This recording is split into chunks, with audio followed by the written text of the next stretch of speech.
Desire does not begin as a thought. It does not start as a goal, a plan, or a mental image of what you want. Desire begins as sensation. Before the mind has words, before meaning is assigned, before the story of why appears, the body is already responding. A subtle pull, a warmth, a leaning, a quiet activation somewhere in the body. Something says yes before the mind knows what that yes is about. This matters because most of what we call desire has already been filtered or judged by the time we notice it. We meet desire at the level of interpretation, not at the level of experience. But the body experiences desire first. Somatically, desire shows up as movement toward, a slight increase in energy, a sense of orientation, a gentle readiness. It is not yet specific. It is not demanding. It is not attached to an outcome. At this stage, desire is simply information, an emergent signal from the nervous system, not the thinking mind. The body is responding to coherence, resonance, possibility long before the intellect begins to label it. This is why desire often feels confusing. We try to understand it too early. The mind asks, is this good? Is this realistic? Is this allowed? What does this say about me? But these questions arrive after desire has already moved through the body. When judgment enters too quickly, curiosity disappears. We stop listening to the signal itself and start managing our reaction to it. Desire becomes misunderstood when we assume it is mental, symbolic, or moral, rather than somatic and directional. In the body, desire is not a demand. It is a signal of alignment or misalignment, a nervous system response to something that feels life-supportive, expansive, or coherent, often before the mind can articulate it. When desire is intercepted by judgment, it distorts. When it is suppressed, it goes underground. When it is overridden, it often returns as urgency, compulsion, obsession. But when desire is met with curiosity, when we stay with sensation without rushing to define it, the body continues to speak. Curiosity keeps the channel open. Judgment shuts it down. This is the first somatic shift from what does this mean to what does this feel like? Before desire becomes a story, it is a sensation. Learning to recognize that sensation without correcting, justifying, or dismissing it is the foundation for understanding what the body is actually reaching toward.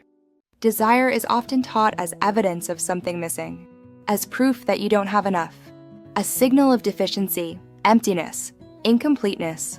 But somatically, this is not how desire functions at all. In the body, desire is not a whole. It is movement. It is life orienting toward itself.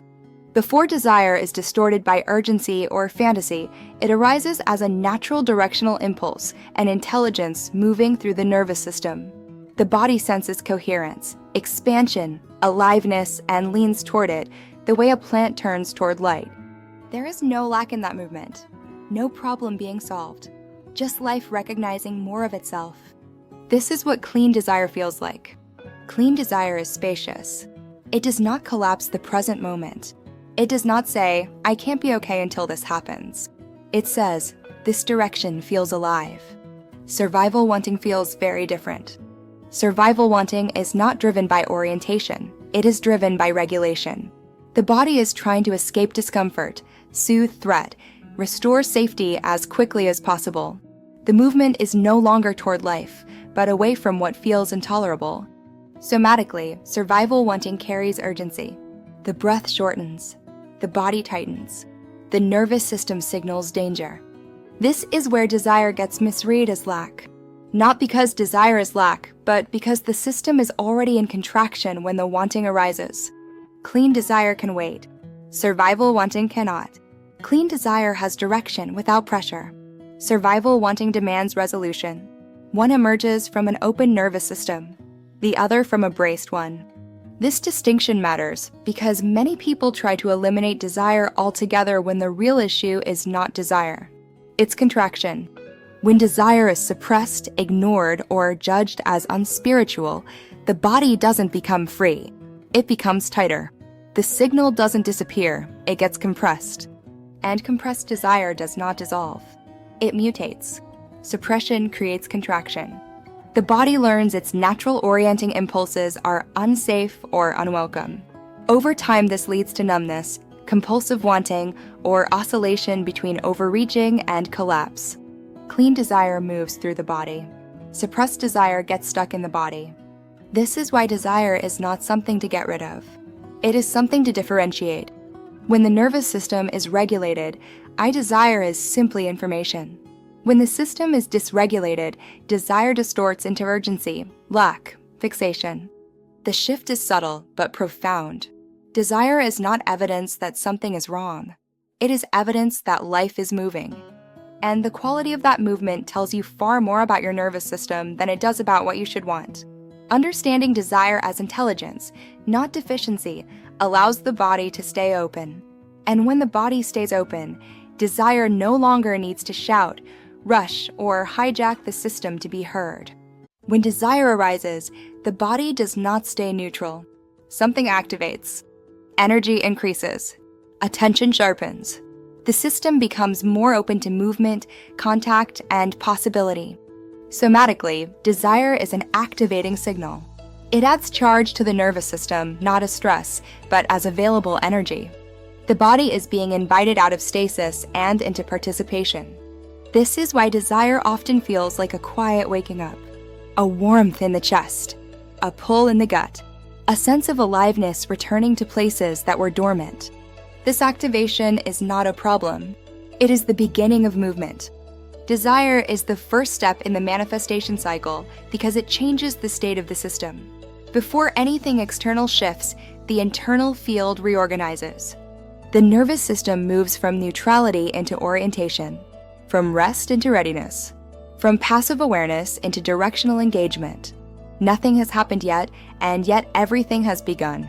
Desire introduces charge so that action, perception, and response become possible. Without this charge, there is no momentum. Without this openness, there is nothing for life to respond to. But this is also why desire can feel unsafe.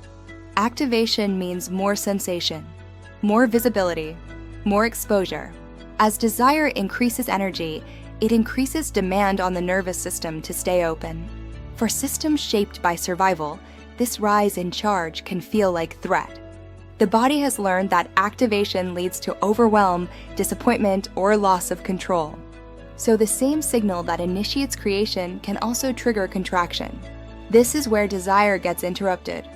Instead of allowing charge to circulate, the body tightens. Instead of staying open, it braces. Instead of curiosity, fear enters. The mind mislabels desire as dangerous, selfish, unrealistic, destabilizing. Not because desire is any of those things, but because the nervous system associates activation with risk. This is why some people feel energized by desire, while others feel anxious or shut down. The difference is not desire. It is the system's capacity to tolerate increased charge. Desire does not just want something, it asks something of the body. It asks the system to hold more energy, to remain open under stimulation, to stay present as life begins to move. When the nervous system can meet activation without bracing, desire becomes a clean initiator. It sets the manifestation cycle in motion, without force, without urgency, without pressure. But when the system cannot tolerate the charge, desire gets dampened, redirected, or turned into survival wanting. Understanding this reframes desire completely. Desire is not the problem. Activation is not the danger. Desire is simply the moment life asks the body, can you stay open as more moves through you? And the answer to that question determines whether desire becomes creative movement or contracts into something else entirely. Once desire is felt in the body, the reflex is to do something with it, to pursue it, to decide, to act. But somatically, desire does not require immediate movement in the world. It requires presence in the body. Honoring desire does not mean chasing it. It means letting it be felt. When desire arises as sensation, warmth, pull, expansion, charge, the most regulating response is often to stay right there. To notice the feeling without converting it into strategy or outcome. To let the energy move through the system without forcing it outward. This is where many people override themselves. They confuse desire with instruction. But desire is not a command. It is information. It tells you that something is resonant in your environment, your inner world, or your future orientation. It does not tell you how to get it, when to move, or what action to take next. Those emerge later, after the system has integrated the signal. Staying with sensation is what prevents urgency. When you can feel desire without needing to discharge it, the nervous system learns that activation is survivable. The body stays open. The breath remains full. The charge circulates instead of collapsing into pressure or leaking into impulsive action. This is presence. Presence allows desire to clarify itself. If you stay with desire without acting, it often deepens, refines, or dissolves. What looked like wanting a thing may reveal itself as wanting a state, a quality, a way of being, or it may simply complete its arc once fully felt. Urgency interrupts this intelligence. It rushes the process, narrows perception, turns desire into compulsion. Honoring desire without acting yet is a capacity practice. It trains the nervous system to hold energy, openness, and possibility without needing immediate resolution. This is essential for clean manifestation because reality responds most coherently when the system is regulated, not chasing. Desire wants to be listened to before it wants to be enacted. When you treat desire as information rather than instruction, you stay in relationship with it. You allow timing to emerge organically. You let action arise from clarity, not pressure. This is how urgency dissolves into presence. Desire is not asking you to move faster. It is asking you to stay.